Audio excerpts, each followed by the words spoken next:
Go ahead.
Corky, go ahead, please.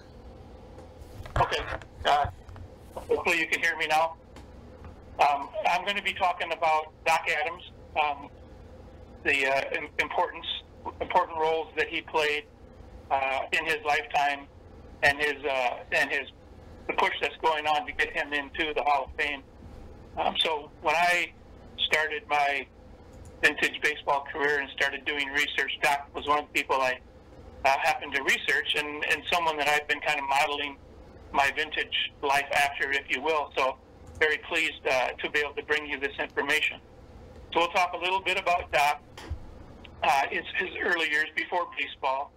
We'll get into his baseball years, not only just the playing part, but as a pioneer of the game, as a ball player, and also the role he played in some of the executive positions that he held. And then we'll briefly touch on his life after baseball. So you can go ahead and go to the next slide. So Doc was the son of Daniel and Nancy Adams, and Doc's father was also a doctor, as you can see by the MD. So he came from pretty good stock. Doc's father also was the author of many textbooks on the mathematics and accounting as well. So it wasn't just baseball; it was a medical thing that Doc had going as well. And so in this time and age of what we're going through, you think back having a doctor involved in baseball, and you can even go back into the late 1930s and early 40s and see when the cholera outbreak happened in New York City. Doc was involved in that. So kind of a nice tie-in to have a doctor involved in all that. Go ahead and go to the next page.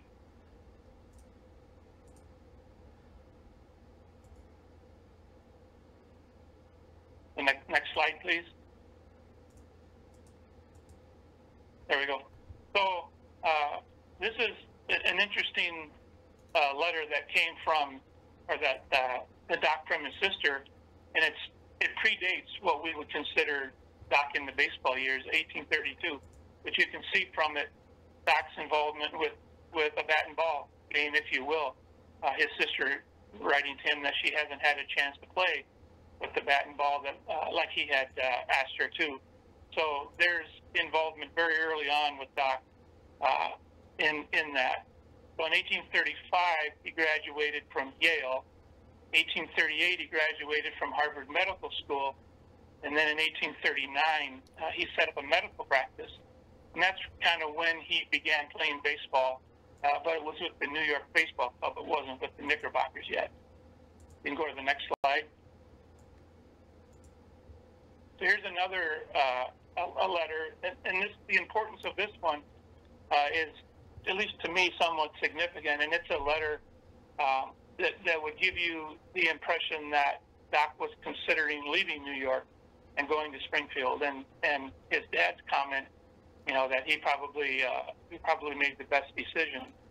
And so it makes you wonder, had Doc accepted that position in Springfield, you know, what would have happened to baseball because of how much he spent working on baseball. So it's just a very interesting note.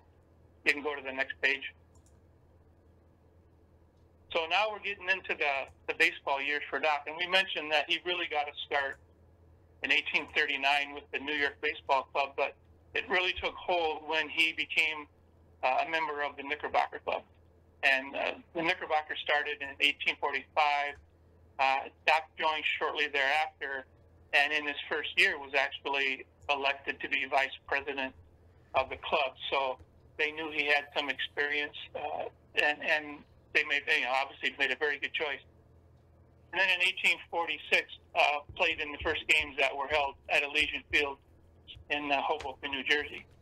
Now, one of the things that's interesting about the first game, and it's probably going to be hard to see on your screen on the score sheet on the right, up at the top right side, is one of the first instances where someone was actually being fined. And so that was noted on this scorecard of that game. So for those of you that like fines, you can see all the way back to 1846. They had those. You can go ahead and go to the next slide. So here we get some talk as to why Doc was at times called one of the fathers of baseball. And we'll get more into that later, where we don't really want to use that term as much. But this was interesting because he did so much with the game to keep it going. And you can see the little piece that I pulled off to the lower right there and highlighted in red. As captain, I had to employ all my rhetoric to induce attendance, and often thought it useless to continue the effort. But my love for the game and the happy hours spent at Elysian Field led me to persevere. And so what he's talking about here is keeping the game going. If you think back, or if you know this history, in this era of the late 1830s, early 1840s, even in the late 1840s, there weren't that many teams. There was between 3 and 6 teams maybe going around, and so any 1 or 2 clubs that fail is really going to slow down the progress of the game. And so Doc's importance there as a pioneer is just so important to his legacy. Go ahead and go to the next slide.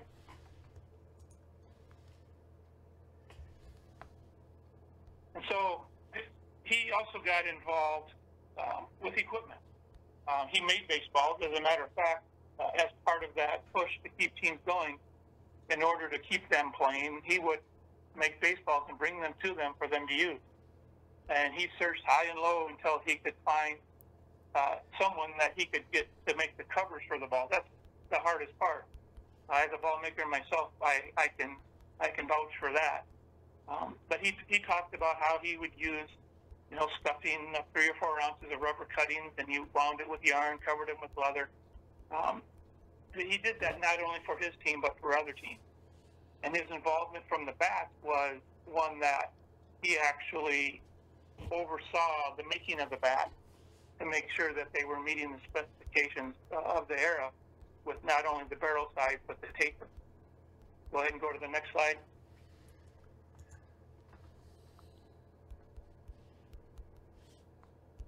So some more of the baseball years, and you can see as this goes through a lot of the things that he did, and some of these are actually accredited to people that are already in the Hall of Fame. But in 1847, he was elected Knickerbocker president. Which 2 years after he joined the club, or even less than that. That's pretty good.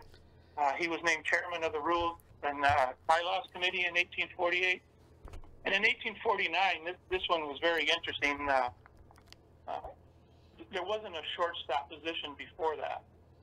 Generally, it was 8 players on the side, and he saw the need for someone to relay in the throws from the outfield.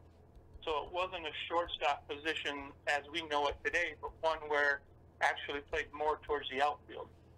And his job was, when a ball was hit far into the outfield, the outfielders were having a hard time getting the ball back in, and so he would go out and relay that in. And that position eventually became what we know it as today with a regular shortstop. But even in between there, the shortstop position was played actually in front of the baseline. And you'll see that noted in a lot of the Beatles dime pictures. But Doc was the one that created that and brought that position into play. Go to the next slide.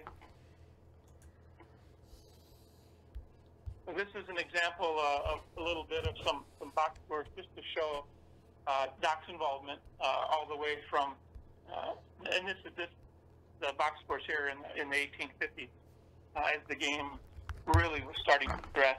You can go to the next slide.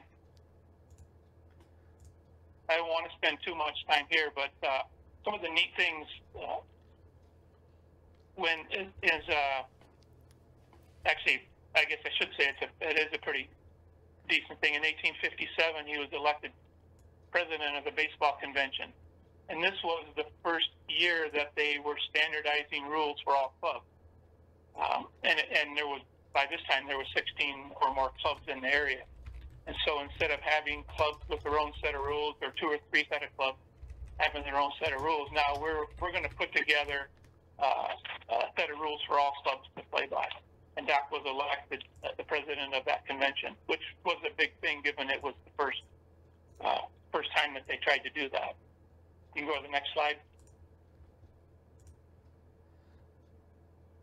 So what came of that convention was what they called the laws of baseball. And Doc is the one that penned those rules, and he actually was very prominent in the decisions of some of the rules that went in that year. Some of them actually still are around today. His call for the bases to be at 90 feet or 30 yards as they used was one that we still have today, and that was one that Doc brought up. 9 players to a side, he pushed hard for that. And even though at the first convention, the first pass of rules went through with 7 on the side, it was amended shortly thereafter to the 9 laws of baseball. Or, I'm sorry, the 9 players per side. So what's really interesting about these laws of baseball is that they existed. I mean, the actual documents that they wrote existed. They were purchased by a guy who was actually looking for some other stuff. These were kind of stuck in with the auction items. Put them in his drawer, didn't think much about it. And then a few years later, pulled them out and looked at him and said, geez, I wonder if these are worth anything. And he got John Thorne involved, and actually Marjorie Adams was involved from authenticating the handwriting that she saw from some of Doc's letters. And it was confirmed that these were the actual laws of baseball that Doc had penned back in 1857. Put them up for auction, and they sold for $3.26 million, and have since then made their way around the country. The last time I saw they were available was in Washington, D.C., where I actually had a chance to see them. It was kind of neat to see them live and in person. You can go to the next slide. And here's just a few more instances. We talked about the game at 9 innings, the number of men set to a side at 9, and the 90-foot bases. You can go to the next page. And they also defined the pitcher's position here and the distance it was from home plate. You know, before that, there wasn't a set distance. And it also constrained some of the revolving that was going on. Playing for multiple teams, you really needed to be tied to one team. You can go to the next page.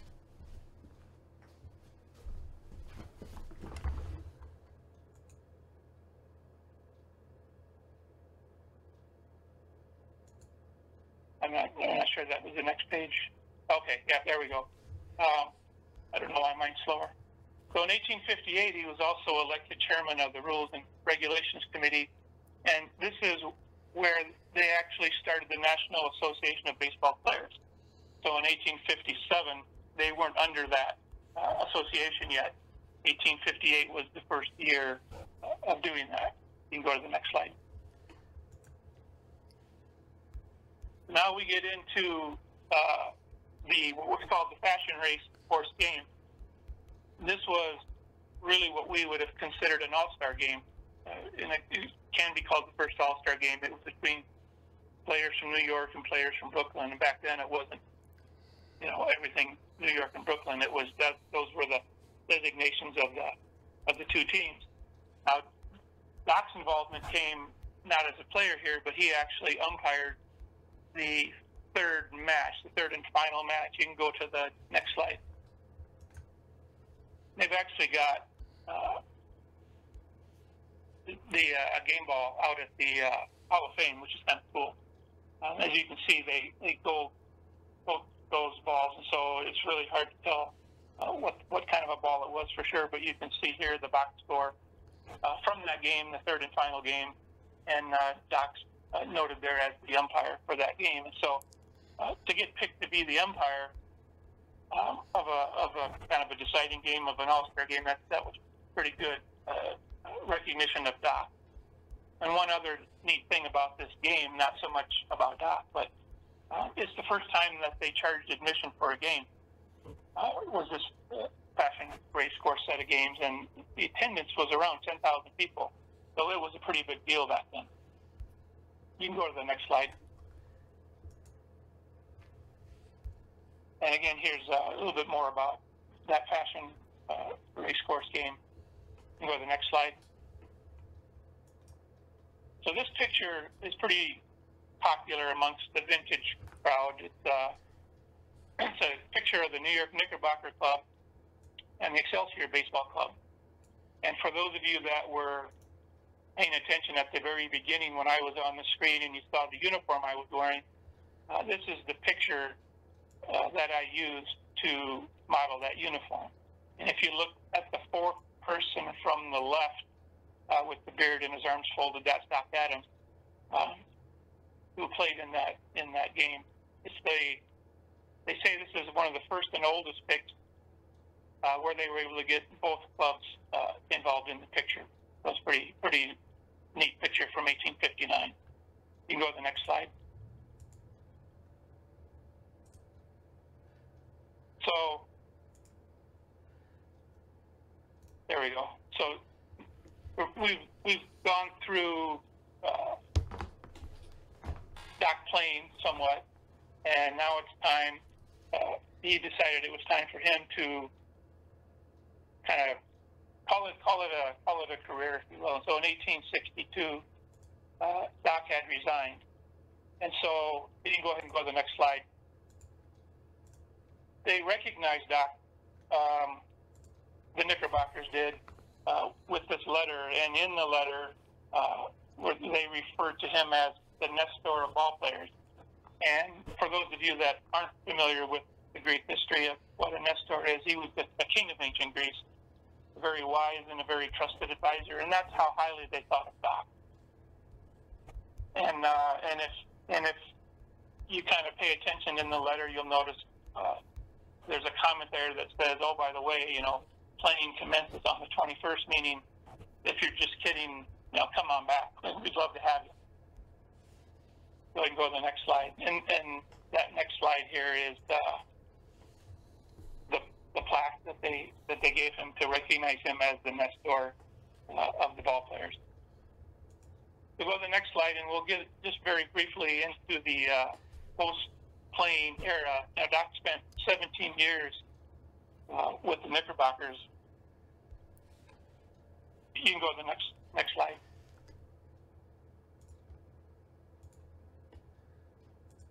He spent 17 years with the Knickerbockers, and then right before he retired, he married, and then a few years after he retired, moved into Ridgefield, Connecticut, and took over. Eventually, was elected to the state legislature of Connecticut, and then was also the first president in 1871. You can go to the next slide. The first president of Ridgefield, Connecticut Savings Bank. And so he had a very, very prominent career after baseball, very important person after baseball. And what's interesting, if you look in the lower part of the screen, they actually used his name on some examples of credit cards. So very, very, very interesting. go to the next slide. 1875, they held a reunion, which Doc attended. So he did come back and play, and even in his elder years, as it would be. And then on the next slide, you'll see a little bit of a write-up of that reunion game. And when you look at the score, you'll see it was a bit of a whitewash. And the way they split them up was pretty much the young guys against the old guys in it. And it's kind of what you would expect. And I think if the way Marjorie explained it to me was after 3 innings, the old guy stepped aside and said, "We've had enough," and the rest of you guys finish off the game. And so I can see we're at 23 minutes after 12, and I want to leave time because Marjorie is on to answer questions. And so I just want to leave it as, we have a Baseball Hall of Fame, and there's a lot of players in the Baseball Hall of Fame because of stats and what they did for the game. But I am so convinced that if it wasn't for Doc Adams, we wouldn't have a need for a Baseball Hall of Fame. Who knows what would have happened to the game if it wasn't for people like Doc who are out promoting the game, pushing the game, making baseballs, making sure basket made, all these things to keep the game going. And so this December, when these guys get together and vote, I sure hope they have the right information sitting in front of them to make the right call and get Doc elected into the 2021 Baseball Hall of Fame. So with that, I'm going to close it out. Kelly, you can open up a question line. And questions will be answered, hopefully, if we get this working, by Marjorie Adams, who is on the phone. Marjorie, for those of you that don't know, is the great-granddaughter of Doc Adams. Yes, Marjorie, you can go ahead if you'd like to speak. Okay, hi, Corky. Hi, Marjorie.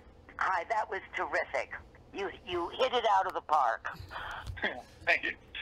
And I want to thank you. So I'm happy to take any questions if anybody has any. Yeah, please ask questions. We got Marjorie on. It isn't often you get to talk directly to her, so please ask.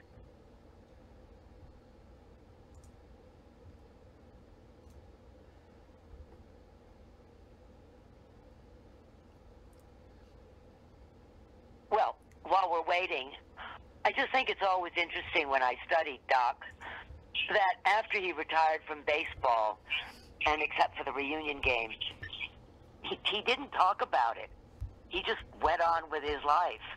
And his children became his children in his marriage became his priority. And I think that's such an interesting part of his character. Is anybody there with a question? Yeah. Margie, what's the real pushback from the Hall of Fame about getting him in? I don't think there's any pushback. I think it was a matter of that they didn't really know. They didn't really know about him. So, I mean, John Thorne has talked about him since the early 80s, and I'm grateful for that, certainly. But I jumped into this feat first, almost 10 years ago, and I said, well, gee, why isn't he in the Hall of Fame? And I thought it would be so easy because it seemed so obvious to me. Silly me, here I am 9 years later. But that's okay. This has been an awful lot of fun. And I think it's just a matter of education, that people just didn't know about him. And as someone said to me about 9 years ago, I met a sports writer one time, and I was telling him about Doc. He knew nothing. And he said, gee, you can't tell the history of baseball without Doc Adams. And I said, yes, absolutely. Yeah, it just seems like he would be the easiest candidate to get in. I mean, my gosh, if it wasn't for him, I mean, what would have happened after him? Exactly, but it's crazy. That's why I'm here, to tell people about him, and that I hope other people will spread the word. Yeah, and what's interesting is that there's a plaque in the Hall of Fame now for Alexander Cartwright, who was credited with some of the stuff that Doc actually did. So, I mean, if it's good enough to get him in, and Doc did so much more, you're right. Why, boy, slam dunk, you think. Next question. Hello, this is Jim Sunak, the Ohio Village Muffins Vintage Baseball Team. Thanks, Marjorie, and thank you to everybody for putting this on today. I have a question, and that is, what's the urgency about the election to his Hall of Fame this year? Isn't it won't happen again, or he won't have a chance to get voted on for how many more years? There's urgency because the next time this committee will meet is in 2030. I'm not that young.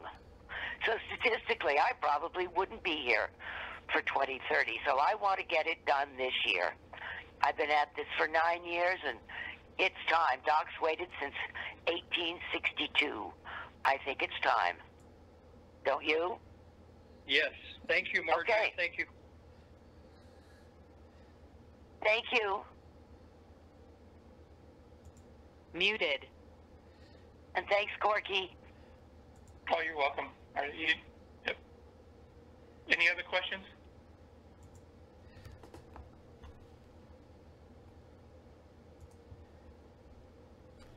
Do we have any other questions at this point?